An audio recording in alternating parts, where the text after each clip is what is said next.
Yo, welcome Flyffers. So today we want to take a look at the crafting systems that are currently available in Flyff Universe.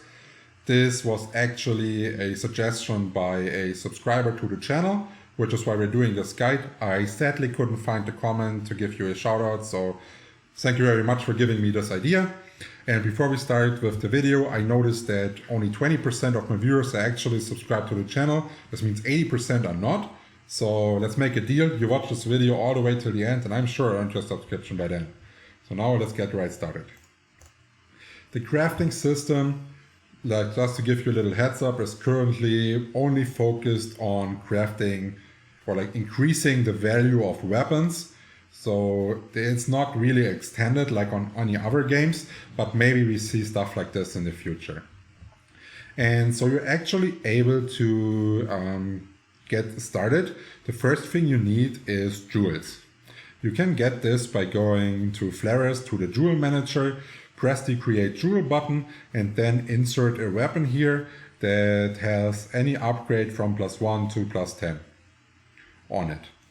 The reason why you want to have those upgrades and on different weapon levels you can see right here.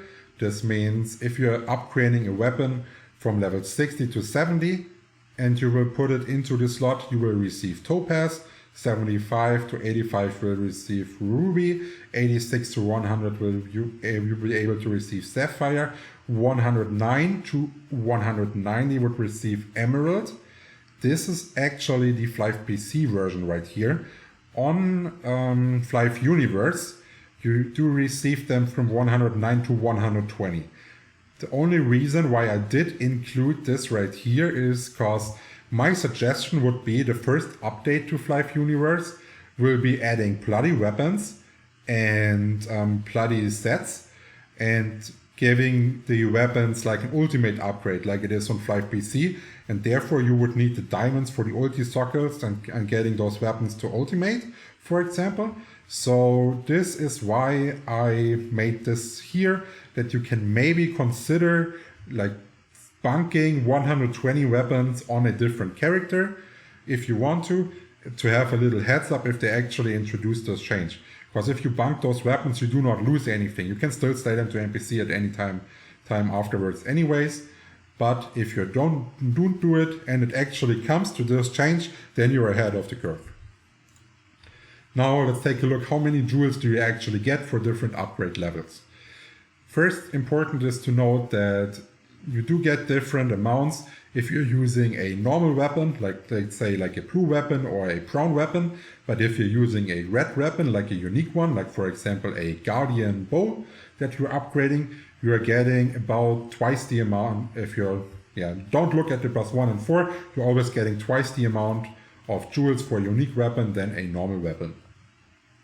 And you can see right here that it is always important that based on the upgrade cost on your server, you do want to make sure that you're choosing the right upgrade level. So if Power Dice 4 and Power Dice 6 and the Scroll of Protect value should be of course lower than the value of buying 10 jewels by yourself, just as an example right here. And this way you can always check what's the best upgrade thing. One of the things I like to do the most is when I'm dropping any gear, any weapon that has a plus on it, I will instantly try to create jewels with it and do not sell it to NPC.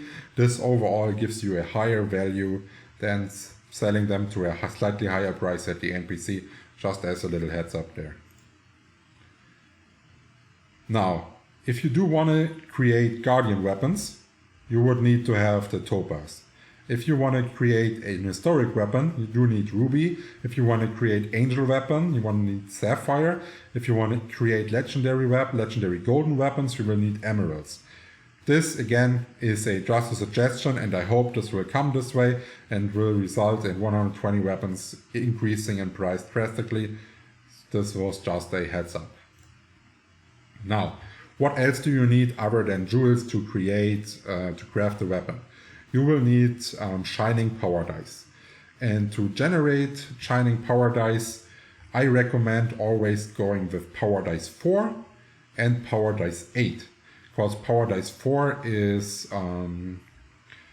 cheaper than a Power Dice 6, because from 1 to 5 you have high upgrade rates, and the demand for Power Dice 4 will sink over the time, while the demand for Power Dice 6 will increase. So if you do this, go with Power Dice 4 and Power Dice 8. Then from here, you're gonna get the Shining Power Dice. And once you have both of this, like the Jewel and the Shining Power Dice, you can go to the same character for the create unique weapon, and then you're putting in the weapon of your choice. So it has to be, let's say, our goal is to create a Guardian Knuckle. This means we would need a weapon that has level 60 to 70. We will put this weapon right here. Then we are putting the Shining Power Dice and our Jewel. In this case, for a Guardian weapon, it would be a Topaz. And then we can go boom and have not a guaranteed upgrade, but a success rate chance to do it. And the success rate chance is normally about 2% to actually succeed. So creating those weapons can also be like a factor for reselling.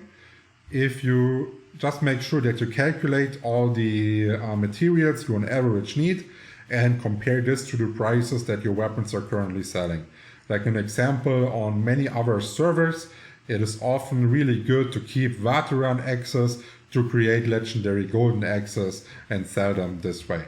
This often gives you a significant boost in sales, but of course this needs to be evaluated for each of your servers differently. Yeah, so we are at the end of the video. I hope you liked it. I earned your subscription by now. If there are any more questions, feel free to ask them in the comments below. And I would be really happy if you give this video a thumbs up. And we are now streaming daily, starting on the 14th of June on Twitch. So it would be really cool if you drop by and hang out with us. You can ask questions in real time, or get help with your character, send in screenshots, get upgrade wise, and all this kind of fun stuff. Cheers.